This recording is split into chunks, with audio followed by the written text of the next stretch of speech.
आपकी पार्टी में बनिया ब्राह्मण और राजपूत क्यों नहीं? क्या सम्राट मीर भोज के नाम पर आपकी पार्टी राजनीतिक जमीन तैयार? जिस गुर्जर समाज ने आज आपका सम्मान किया है वो तो राष्ट्रवाद के नाम पर भाजपा के साथ है। आप तो गुर्जर और दलित गठजोड़ की बात कर रहे हैं, लेकिन गुर्जर समाज के कुछ लोगों की शिकायतें ये हैं कि SC ST के नाम पर दलित समाज के लोग उनका शोषण करते हैं और उन पर फर्जी मुकदमे होते हैं। क्योंकि जिस तरह से आप हमारा प्रचार करते हैं, मुझे तो लगता था कि कहीं आपके ऊपर आरोप ना लग जाए। नमस्कार, स्वागत है आप सभी का हिंदुस्तान 24 पर और मैं आप सबके साथ विपिन चौधरी। गाजियाबाद की ऐतिहासिक धरती गांव इकला में आज आजाद समाज पार्टी के राष्ट्रीय अध्यक्ष नगीना लोकसभा से सांसद चंद्रशेखर आजाद का गुर्जर समाज के लोगों ने भव्य स्वागत किया है। फूलों की वर्षा की है और तस्वीरों में आप देख सकते हैं पगड़ी पहनाकर चंद्रशेखर आजाद का सम्मान किया गया है। बातचीत करने के लिए स्वयं चंद्रशेखर आजाद जी हमारे साथ में मौजूद हैं। चंद्रशेखर जी, जिस तरीके से गुर्जर समाज ने आज आपका सम्मान किया है, तो इस सम्मान पर आप क्या कहेंगे? देखिए, मैं सबसे पहले तो क्योंकि पैसा, पावर, ये सब चीजें एक जगह है और सम्मान जो है उसका स्थान बहुत बड़ा है। तो जिस तरह का सम्मान आज गुर्जर समाज की सरदारी ने मेरा किया है,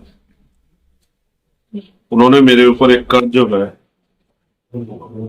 और जिम्मेदारी, आशीर्वाद के रूप में जिम्मेदारी है और एक कर्ज जो है इस सम्मान के रूप में उन्होंने मेरे ऊपर चढ़ाया है। मैं इसको जो भरोसा उन्होंने दिखाया है, जो उम्मीदें उनके मन में है, मैं विश्वास दिला कहना चाहता हूँ कि कभी भी उनके भरोसे को ठेस नहीं पहुंचे और जो उनके मन में भाव है इस सम्मान के साथ, उन भाव को भी हम लोग पूरा करेगा।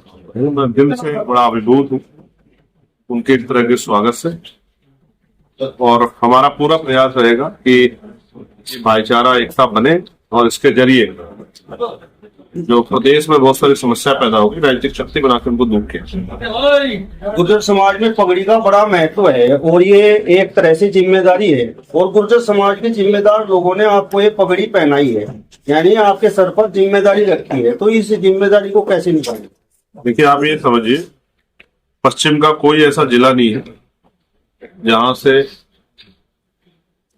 जिम्मेदार लोग, जिनकी क्षेत्र में, विधानसभा में, जिले में, ब्लॉक स्तर पे जिनकी बहुत मजबूत पैठ, ऐसा कोई जिला नहीं जहाँ के लोग नहीं, चाहे वो सहारनपुर हो, शामली हो, बागपत हो, मुजफ्फरनगर हो, मेरठ हो, हापुड़, खुद गाजियाबाद और गौतम बुद्ध नगर के भी बड़े सम्मानित लोगों ने, मुझे आइडिया भी नहीं था कि हमारे संघर्ष है, हमारी पार्टी संगठन के संघर्ष है, भाई रविंद्र कुमार भाटी जी, भाई अमित जी के संघर्ष है, हमने इस तरह का जो है उनके दिलों में जगह बनाई। ये जब मैं यहाँ आया तभी मुझे पता लगा। हालांकि पिछले काफी दिनों से, 1 महीने के करीब हो गया, लगातार इस सम्मान के कार्यक्रम के लिए मुझे समय कहा गया कि आप समय दे दो, लेकिन मैं बिहार के इलेक्शन में विजय होने के कारण नहीं आया। तो उन्होंने जो जिम्मेदारी सौंपी है, और जिम्मेदारी एक बहुत बड़ी चीज है। ना समझ जिम्मेदारी को आने के बाद भी समझता, और समझदार जिम्मेदारी को बिना आए ही उसका एहसास करता। हम लोग संघर्षों से निकले लोग हैं और हम जिम्मेदारी की अहमियत को समझते। लंबे समय से गुर्जर समाज इस पूरे बेल्ट में जो अपने आप में सक्षम समाज है और जिसकी खुद की उपस्थिति बड़ी मजबूत है और जो निर्णायक है, वो राजनीतिक रूप से बहुत पीछे रहा है। केंद्र की सरकार बनाने में उनका बहुत बड़ा योगदान है, लेकिन केंद्र में उनका प्रतिनिधित्व ना के बराबर है, एक भी कैबिनेट मिनिस्टर नहीं। और उत्तर प्रदेश की सरकार में पश्चिम की सीटें जिताने में उनका बहुत बड़ा अहम योगदान है, उसमें भी एक भी कैबिनेट मिनिस्टर वो लोग उन्होंने नहीं बनाया। यानी कि एक तरह से वोट लिया और अपमान किया। इस अपमान को समाज ने महसूस किया और जिस तरह से ऐतिहासिक रूप से उनके इतिहास पे और अभी पिछले कुछ घटनाओं में, जैसे दादरे की घटना हुई, मेरठ में गुर्जर समाज के पढ़े लिखे नौजवानों को जेल में बंद किया गया और उनको छोड़ने में तमाम तरह परेशानी की गई। कानून बना के जो है उनके महापुरुषों के आगे उनकी जाति या उनके महापुरुषों का नाम ना लिखा जाए, उसको भी रोकने का प्रयास किया गया। ये बात धीरे धीरे हमारे नेताओं के जरिए, पढ़े लिखे लोगों के जरिए उनके बीच में पहुंची और वो भी समझ गए हैं कि इन लोगों के साथ जिनको उन्होंने ताकत दी और उन्होंने धोखा दिया, इनके साथ ज्यादा आगे तक चलना अपने बच्चों के लिए अपने अधिकारों पर नुकसान जो है, डाका पड़ने जैसा हो, तो उन्होंने जिम्मेदारियों के साथ हमें दी और जिम्मेदारियों को हम लोग जिम्मेदारियों के साथ निर्वहन कर। जिम्मेदारी तो आपने ले ली, पगड़ी भी आपने पहन ली, लेकिन गुर्जर समाज को तो कैबिनेट मंत्री का पद चाहिए। तो ये कैबिनेट मंत्री का पद कैसे पैदा होगा? नहीं, ये तो छोटा पद है जो आप कह रहे हैं। मुझसे उन्होंने ऐसे कोई मांगा और मुझसे कहते कि आप हमारा चीफ मिनिस्टर बनाओ, डिप्टी चीफ मिनिस्टर बनाओ, तो मैं इसको कोई मांग मानता। कैबिनेट क्या होती? कैबिनेट तो जब पिछली बार सरकार बनी थी, तो जब बाबू जगवीर जी एमएलए और एमएलसी बने, तो भी उनको जो है मिनिस्टर बना दिया। ये तो हमारा परिवार है, और जैसा मैंने ऐतिहासिक रूप से मुझे पता है कि ये वो कुल है जिसने 1902 में छत्रपति साहू जी के महाराज के रूप में सामाजिक न्याय की स्थापना आरक्षण के रूप में जो है 50% हिस्सेदारी दी। वो तो ये तो देने वाला समाज है, मांगने वाला कहाँ समाज है? तो हम तो जिसकी इतनी संख्या हमारी, उसकी इतनी हिस्सेदारी सम्मान के तौर पर हमारी पार्टी में मेरे बाद जो सेकेंड लाइन लीडरशिप है, मेरी गैर मौजूदगी में जो नेतृत्व करते हैं, वो रविंद्र कुमार भाटी जी है, जो मुझे समझता है। पार्टी ने इस समाज को सम्मान दिया है, और जब आगे राजकाज बनेगा तो उसी तरह से अवसर भी जो है आजाद समाज पार्टी अपने नेताओं को देगी। और आपको आज मैं कह रहा हूं, जब राजकाज बनेगा तो आपको बड़ी खुशी होगी कि आपने एक कैबिनेट मांगा, हो सकता है कि 2-4 कैबिनेट जो है पार्टी समाज को दे। कार्यक्रम में आज गुर्जर समाज के कई लोगों ने आपको सम्राट मिहिर भोज की तस्वीर भेंट की, और उस पर लिखा हुआ है गुर्जर सम्राट मिहिर भोज, और इस गुर्जर शब्द को लेकर ही विवाद है। इसके लिए मैंने कहा था मेरठ में कि माननीय सर्वोच्च न्यायपालिका में इस मुद्दे को ले जाकर इसका जो है निर्णय करा देना चाहिए, क्योंकि जातीय संघर्ष नहीं होना चाहिए। लंबे समय से दादरी और कई बार जो है जाति आमने सामने आई, ये अच्छा नहीं है। किसी भी समुदाय की तरक्की के लिए हिंसा से उनको दूर रहना पड़ेगा, और जिस तरह का सरकार के द्वारा माहौल बनाया गया है सरकार के नेताओं द्वारा, इसलिए मैं कई बार अपने नेताओं को भी सुझाव देता हूं कि उनको इसका कानूनी रास्ता इख्तियार करना चाहिए। और सरकार जब बोर्ड पे बैन लगा सकते है, तो सरकार कानूनी रूप से भी आगे बढ़ के इसमें कोर्ट पे की स्वतंत्रता छोड़ के इसमें निर्णय कर सकती है। हालांकि ऐतिहासिक परिमाण आपको पता है, मुझे पता है कि वो गुर्जर समाज के फेवर में है, इसमें कोई दो राय नहीं। आपकी पार्टी में बनिया ब्राह्मण और राजपूत क्यों नहीं? कौन कह रहे हैं? आप पे कहाँ हमारी पार्टी का डेटा लाओ दिखा, बता। नहीं, कोई जिम्मेदार पर जो जिम्मेदारी, जो समाज जुड़ जाएगा उसको जिम्मेदारी का फर्क भी। भाई अभी हम लोग कमजोर समाज के लोग आंदोलन चला रहे हैं, कोई अच्छा सामाजिक न्याय को मानने वाला, गरीब कमजोर समाज को अपना परिवार मानने वाला, उनके लिए संघर्ष करने वाला जो मजबूत आदमी आ जाएगा और मजबूती से काम करना चाहेगा, उसको जिम्मेदारी भी देंगे। हम जातियों के खिलाफ नहीं, हम विचार के आधार पर आंदोलन चला रहे हैं। जिस विचार सहमत हो उसका स्वागत करेंगे। आप बताओ, अगर आपके पास डेटा हो तो क्या तो दे दो, वरना आरोप तो नहीं लगाने चाहिए। क्या सम्राट मिहिर भोज के नाम पर आपकी पार्टी राजनीतिक जमीन तैयार कर रही है? मैं तो इस विवाद का खात्मा चाहता हूं। राजनीतिक जमीन तो तब ढूंढी जाएगी जब इस वजह से इसको मुद्दे को बढ़ाना हो। मैं तो कह रहा हूं कि इसको माननीय सर्वोच्च न्यायालय में ले जाकर इसका निर्णय हो जाना चाहिए। तो जब मैं इस निर्णय की मांग कर रहा हूं कि इसका निर्णय आ जाए, जैसे कई सारे, जैसे राम मंदिर का भी इशू है, बहुत सारे ऐसे बड़े मामले जिसमें बहुत लोगों की, करोड़ों लोगों की भावना जुड़ी हुई थी, और फिर माननीय सर्वोच्च न्यायपालिका से वहां निर्णय आया, तो लोगों ने फिर उसको सहमति जाहिर की। तो मैं जब ये बात कह रहा हूं कि कोर्ट पे इसका निर्णय दे, सरकार को संज्ञान लेना चाहिए, सुप्रीम कोर्ट को संज्ञान लेना चाहिए, तो मैं इस पर राजनीति कर रहा हूँ? आप मुझे बताओ भाई। मैं तो किसी जो कंट्रोवर्सी चल रही है उसको निर्णय की तरफ ले जाना चाहता हूँ, हल चाहता हूँ। मैं नहीं चाहता गुर्जर समाज के पढ़े लिखे बच्चे इस आंदोलन का हिस्सा बने, और उनको जिस तरह सरकार ने झूठे मुकदमे ला जेल भेजा, उनको जेल भेजा जाए।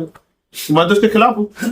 मैं तो उनसे कह रहा हूँ कि वो पढ़े लिखे डॉक्टर, इंजीनियर, IAS, IPS, वकील बने और प्रदेश की, देश की सेवा करें, और अपने कमजोर वर्गों का हाथ पकड़ के उनकी भी सेवा करें। जिस गुर्जर समाज ने आज आपका सम्मान किया है, वो तो राष्ट्रवाद के नाम पर भाजपा के साथ है। धीरे धीरे आंखें खोलेंगे। राष्ट्रवाद का मतलब सिर्फ नारे नहीं होते। जब भारत पे लाखों करोड़ों कर्जा होता है तो ये भी राष्ट्रवाद पे प्रहार होता है। जब देश की सुरक्षा पर खतरा होता है और देशों के अंदर भी और देश की सीमाएं सुरक्षित नहीं होती, तो ये भी राष्ट्रवाद पे खतरा होता है। राष्ट्रवाद का मतलब ये नहीं कि देश गुलामी की वीडियो में, आर्थिक वीडियो में जकड़ा जाए और देश का एक बहुत बड़ा हिस्सा रोटी कपड़ा मकान के लिए भी लड़े और एक बहुत बड़ा हिस्सा तमाम संपन्नता प्राप्त कर जाए। तो ये भी राष्ट्रवाद का मतलब सिर्फ जो है नारे नहीं। आपको याद है भगत सिंह ने क्या कहा? उन्होंने कहा था कि असल संघर्ष तो आजादी के बाद शुरू होगा, जब कमजोर वर्ग के लोग अपना हिस्सा मांगेंगे और जो सत्ता में स्थापित लोग होंगे वो उस हिस्से को देने के नाम पे उनके ऊपर आरोप लगाएंगे, उनको देश विरोधी बताकर उनको जो उनके संघर्ष को कमजोर करने का काम करेंगे। आज कोई ऐसा आप विरोध प्रदर्शन बताओ जिस पर सरकार ने आरोप न लगाया। किसान आए तो कहा किसान नहीं है, ये तो खालिस्तानी है। नौजवान आए अग्निवीर पे तो कहा नौजवान नहीं है, ये तो विरोधियों के, विपक्षी पार्टियों के कार्यकर्ता है। पहलवान बेटियों तक ने यहां आंदोलन किया और तमाम तरह के आंदोलन जो है देश में लगातार हुए। गुर्जर समाज के लोग आए, उनको हिंसक कह के, उपद्रवी कह के, जाति गाला देके किस तरह से जो है पीटने का काम किया, लोगों को जेल भेजने का काम किया। दलित समाज के लोग आए, उनको नक्सली और तमाम तरह की उपाधियां देकर उनको किस तरह से जो है अपमानित करने का काम किया। कोई एक ऐसा आंदोलन बता दो जिसका स्वागत सरकार ने किया हो कि आंदोलन सही, अगर किया हो तो आप बताओ। मेरी जानकारी में तो नहीं। मैं तो हिस्ट्री का स्टूडेंट भी हूँ और वकील भी हूँ। आपने भी आप औरों के छोड़ो, पत्रकार भी सुरक्षित नहीं है। कोई पत्रकार इनके खिलाफ बात चला दे, उसको पीटते हैं और पिटाई भी से लेते हैं, जेल में देते हैं, झूठे मुकदमे लगाते हैं, जांच करा देते हैं। तो पत्रकार भी सुरक्षित नहीं है। तो आप ये समझिए कि सुरक्षित कौन है? वो जो सरकार की भाषा बोलते। बहुत सारे ऐसे पत्रकार है जो सरकार की भाषा बोलते हैं। फिर भाई आपने देखा बाद में जिनको समाज में जब वो जाते हैं तो लोग उनको बड़ा नीचा दिखाते हैं, अपमानित करते हैं। गोदी मीडिया, पता नहीं क्या क्या नाम है। आपने भी कार्यक्रम में कहा कि पश्चिम में अगर दलित और गुर्जर गठजोड़ हो जाए तो उत्तर प्रदेश की सत्ता पलट सकती है, तो ऐसा संभव है? मैं कह रहा हूँ कमजोर वर्गों का की एकता बन जाए, दलित, गुर्जर, अन्य पिछड़ा वर्ग, मुस्लिम समाज के लोग अगर ये एकजुट हो जाए, किसान जाति एकजुट हो जाए, तो मैं कह रहा हूँ कि 90% आबादी इन्हीं की तो है। तो फिर उसके बाद तो आपको याद है 2007, 2005, 2009 का समय कुछ टिकट नहीं लेता था भारतीय जनता पार्टी। बताओ, मैं झूठ बोल रहा हूँ? आप सहारनपुर से आते हो, बताओ सहारनपुर में कितने एमएलए थे 2007 में भारतीय जनता पार्टी के? आप बताओ 2002 में कितने एमएलए थे? 2003 में सरकार टूटी तो उसमें कितने एमएलए थे? कार्यकर्ता चुनाव लड़ते थे जैसे आज हमारे लड़ रहे, उन्हीं को जो थोड़ा सा कैडर का वोट था मिलता था। बाकी मुकाबला समाजवादी और बीएसपी के बीच में होता, आरएलडी के बीच में होता था। तो ये तो राजनीतिक शक्ति है, जिस तरफ लोगों का झुकाव बढ़ जाता है वो सत्ता में आ जाता है। इनकी तरफ बढ़ा तो ये सत्ता में आ जाए। लेकिन इन्होंने काम क्या किया? जब काम नहीं कर रहे हैं, एक के बदले 10 निर्णय लेने वाली घोषणा करने वाले सरकार, और किस तरह से हमारे 26 परिवारों के साथ खून की होली खेली गई, आपने देखा पहलगाम। इसलिए आपसे कह रहा हूं कि लोगों का जो मन है वो भर गया है। लोग जो है इनसे पीछा छुड़ाना चाहते हैं और पीछा छुड़ाने के लिए इनके बराबर की ताकत जो है बनानी पड़ेगी। इसलिए मैंने इस एकता की बात की कि पश्चिम में बाहुल्य है और अगर ये एकजुट हो जाए तो एक ऐसा समीकरण बनेगा कि इनको कोई नहीं हरा। आप तो गुर्जर और दलित गठजोड़ की बात कर रहे हैं, लेकिन गुर्जर समाज के कुछ लोगों की शिकायतें ये हैं कि SC ST के नाम पर दलित समाज के लोग उनका शोषण करते हैं और उन पर फर्जी मुकदमे होते हैं। कितनी शिकायतें आपके पास? 2-4 दिखा दो, आप दिखा दो, मैं मान जाऊंगा। और वो भी क्यों कह रहे हैं? वो कहता है हाथ कंगन को आपसे क्या, पढ़े लिखे फारसी के। आप पे 4 शिकायत तो आप दिखा दो। आपको क्या लगा दलितों की पुलिस है क्या कि दलित समाज के लोग गए और उन मुकदमा लिखा गया? यहाँ तो रेप और हत्या के बाद भी जो है मुकदमे लिखे जाते हैं। ये सरकार तो लिखती नहीं कमजोर वर्गों को। लेकिन हाँ, इन वर्गों में झगड़ा हो और छोटी सी बात को बड़ा चढ़ाकर बताया जाए, ये काम सरकार के लोग करते हैं। उसी को रोकने के लिए हमारे संगठन के लोग जगह जगह पे भाईचारे का काम करते हैं। इसलिए हमारे भाई नेताओं को ग्रामीण क्षेत्रों में निकल के इस भाईचारे को मजबूत करने के लिए संघर्ष करना पड़ेगा। SC ST एक्ट कोई ऐसा एक्ट है जो बिना जांच के हवा में लग जाता है? आप बताओ मुझे। तो जहां तक मेरी जानकारी है वकील होने के नाते, पहले तो पुलिस मुकदमा लिखती है तो तब लिखती है जब उसके उपयुक्त तथ्य उनके पास, उपयुक्त जो है एविडेंस उनके पास, तब लिखती है। और अगर किसी ने किसी खिलाफ मुकदमा लिखा गया तो आजाद समाज पार्टी कोशिश करती है कि आपसे झगड़ा ना हो। अगर हो भी गया है उसमें भाईचारा बनाना चाहिए।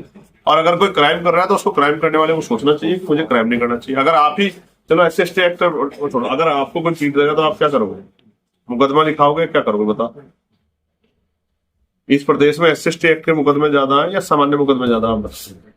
आप किसी अपने कप्तान को फोन करके पूछो कि जिले में SC एक्ट के 100 मुकदमे हैं तो 1000 मुकदमे उसके, तो वो 1000 मुकदमे कैसे हो रहे हैं? लोग झगड़ा ना करें आपस में, भाईचारा बना कर, क्या बुराई है?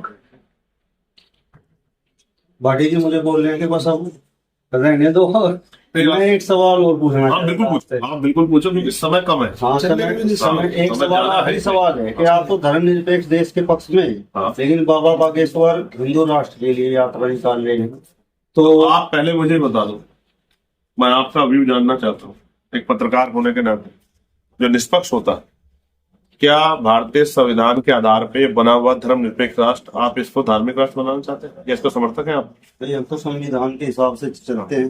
तो मैं भी यही कह रहा हूं कि बाबा बागेश्वर, हालांकि बाबा तो नहीं है, मैं आपको स्पष्ट करूं, क्योंकि देश के प्रधानमंत्री जी की बात को अगर हम लोग माने तो उन्होंने उनके मंच पे कहा कि मेरा छोटा भाई धीरेन्द्र शास्त्री मेरा छोटा भाई। तो अगर वो धार्मिक गुरु होते तो प्रधानमंत्री जी ऐसी बात नहीं कहते कि मेरा छोटा भाई, ठीक है? तो उन्होंने कहा कि मेरा छोटा भाई धीरेन्द्र शास्त्री, तो आप समझो कि वो बाबा नहीं है, एक बात। दूसरी बात, अब वो इस देश के स्वरूप को बदलने की बात कर रहे हैं, धार्मिक राष्ट्र बनाने की बात कर रहे हैं, जो संविधान के विरोध में है। इसलिए मैं उनकी इस यात्रा का, हालांकि वो निकाले, लोकतांत्रिक व्यवस्था में छूट है, मैं समर्थन नहीं करता। लेकिन आप मुझे बताओ, कल अगर मुसलमान निकल पड़े कि हम इसको इस्लामिक राष्ट्र बनाना चाहते हैं, तो क्या उनको इतनी परमिशन छूट मिल जाएगी कि धार्मिक राष्ट्र बना दे? सिख निकल पड़े कि हमें इसको खालिस्तान बनाना है, या गुजर निकल पड़े कि हमें इसको गुजरस्तान बनाना, फिर क्या होगा? क्या इतनी छूट किसी को मिल सकती है? लेकिन अब धीरेन्द्र शास्त्री को क्या जरूरत है यात्रा निकालने की? नहीं, वो तो घर बैठे बता देना, पर्ची निकाल के कभी हिंदू राष्ट्र बनेगा। वो तो जानते हैं ना, भविष्य देख लेते हैं। उन्होंने दिल्ली की घटना कल जो इतना बड़ा हुआ, तो दिल्ली के नजदीक है 100 किलोमीटर, क्यों नहीं बता पाए वो? इतना बड़ा हमला जो है वो दिल्ली की छाती पर होगा, जिसमें 10 लोगों की और एक गुर्जर परिवार, अशोक भाई जो है, जो अमरोहा के थे, उनकी भी जान गई। उनके 3 बच्चे हैं, एक बेटा 2 बेटी, 7 साल का बेटा और 6-5 साल की बेटी, और उनके पिता भी नहीं, उनकी माँ है सिर्फ, जिनकी जान गई। मैं पूछना चाहता हूं आपसे और तमाम आपके दर्शकों से कि जिस व्यक्ति को भविष्य पता है उसको क्यों नहीं बताया उसने? उनके साथ तो सुरक्षा चल रही, ऐसा भी नहीं कि अपने कमरे बंद थे, बड़े बड़े अधिकारी चले, उनको बता देते कि दिल्ली में हमला होने वाला है, क्योंकि तो पर्ची निकाल के बताते हैं भविष्य में। तो जब वो पर्ची निकाल के बता देना कि देश कब जो है धार्मिक राष्ट्र बन जाएगा, उनको क्या जरूरत है यात्रा निकालने की?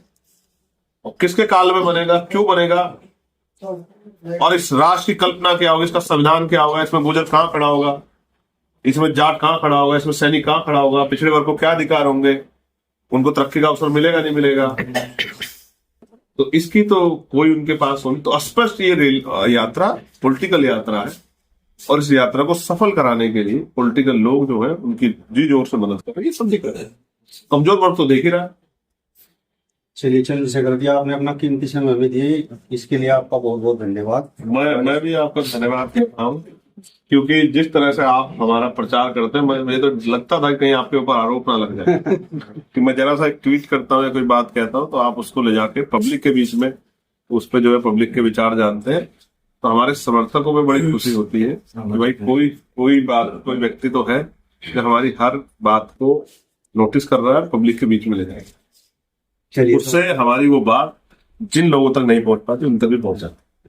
मैं आपका धन्यवाद। चलिए, तो फिलहाल इस वीडियो में बस इतना ही। अगली वीडियो में फिर आपसे मुलाकात होगी, तब तक बने रहिए हिंदुस्तान 24 के साथ।